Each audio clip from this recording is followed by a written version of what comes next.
मध्य प्रदेश में मोहन यादव सरकार की कैबिनेट बैठक हुई। इस बैठक में कई महत्वपूर्ण प्रस्तावों पर मुहर लगी। भोपाल में हुई इस मीटिंग में कई मुद्दों पर चर्चा की गई और भोपाल ग्लोबल इन्वेस्टमेंट समिट के पहले सरकार ने कैबिनेट बैठक में कई बड़े फैसले किए। इसके बाद मध्य प्रदेश के कैबिनेट मंत्री कैलाश विजयवर्गीय ने प्रेस कॉन्फ्रेंस कर कैबिनेट में लिए गए फैसलों की जानकारी दी। उन्होंने पीसी में बजट में होने वाले बड़े ऐलानों के बारे में बताया। साथ ही ये भी कहा कि मध्य प्रदेश सरकार कैबिनेट बैठक में एमएसएमई प्रमोशन, इलेक्ट्रिक वाहन, स्टार्टअप और स्वास्थ्य निवेश सहित 7 नई नीतियों को मंजूरी जो है वो दे दी गई है। आज का दिन भी माननीय मुख्यमंत्री जी हमेशा कहते हैं कि डबल इंजन की सरकार तेज गति से चलती है।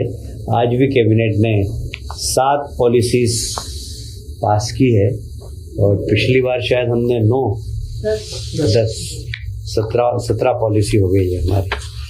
तो आज जो एमएसएमई विकास नीति 2025, आप सभी जानते हैं कि एमएसएमई के विकास से जीडीपी का विकास होता है, रोजगार मिलता है और सबसे बड़ी बात यह है कि एमएसएमई कि अधिकतर इंडस्ट्रीज में पोल्यूशन कम होता है और इसलिए एमएसएमई के प्रति मध्य प्रदेश की सरकार बहुत ही सॉफ्ट विजन है उनका। और एमएसएमई हमें ये कहते हुए गर्व है कि देश की अर्थव्यवस्था में, प्रदेश की अर्थव्यवस्था में एमएसएमई की भूमिका बड़ी महत्वपूर्ण रहती है।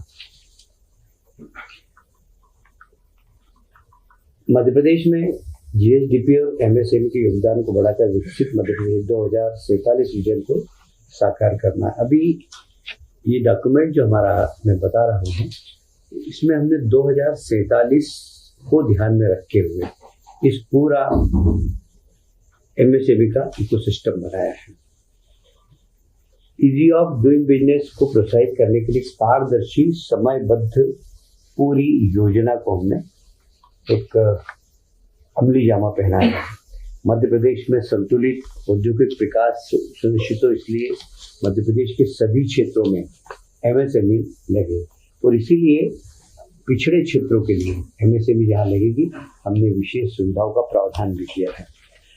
नवीन उद्योगों में नवीनीकरण ऊर्जा को प्रोत्साहन, निजी क्षेत्र के माध्यम से क्लस्टर बनाना, इसको हम प्रमोट कर रहे हैं। निवेश संवर्धन में सहायता, जैसे जो लगने वाले यंत्र, संयंत्र, भवन और उसमें निवेश पर 40% तक का अनुदान हो जाएगा। 10 करोड़ का इन्वेस्टमेंट करने वाले हमारे अनुसूचित जाति, अनुसूचित जनजाति और महिला उद्यमियों को 48% तक और महिला उद्यमियों को 52% तक का अनुदान देने का हमने निर्णय लिया है। कुल मिलाकर यह वर्ग भी एमएसएमई उद्योग में आए और आगे बढ़े। प्रदेश के ऐसे बहुत सारे विकास खंड हैं जहां पर उद्योग स्थापित नहीं हो रहे। हमारा उद्देश्य है कि हम उन सब विकास खंडों में उद्योग, और इसमें भी 10 करोड़ से अधिक का जो निवेश करेगा उसको 1.3 गुना अनुदान दिया जाएगा। मतलब अगर सामान्य जगह हम 1 करोड़ देते हैं तो यहाँ 1 करोड़ 30 लाख का अनुदान देंगे। निर्यात को प्रोत्साहन दे रहे हैं हम लोग। निर्यात इकाई को लगभग फिर से 1.3 गुना अतिरिक्त अनुदान सिर्फ एमएसएमई के विकास के लिए। अब तो भोपाल के लोग इसलिए आप जानते हैं कि एमएसएमई का यहाँ से काफी निर्यात होता है। विशेषकर हमारे यहाँ लैंडलॉक स्टेट है तो कई बार भाड़ा बहुत होता है पोर्ट तक जाने के लिए और इसलिए 40% 40 लाख माल ढुलाई का 40 लाख प्रति वर्ष 5 साल तक देने का हमने निर्णय लिया है। भाड़े में निर्यात संबंधी प्रमाण पत्र लाने के लिए 50 लाख की सहायता उसमें भी देंगे। एमएसएमई की निर्यात निधि में ये लाभ अभी सब बताया मैंने।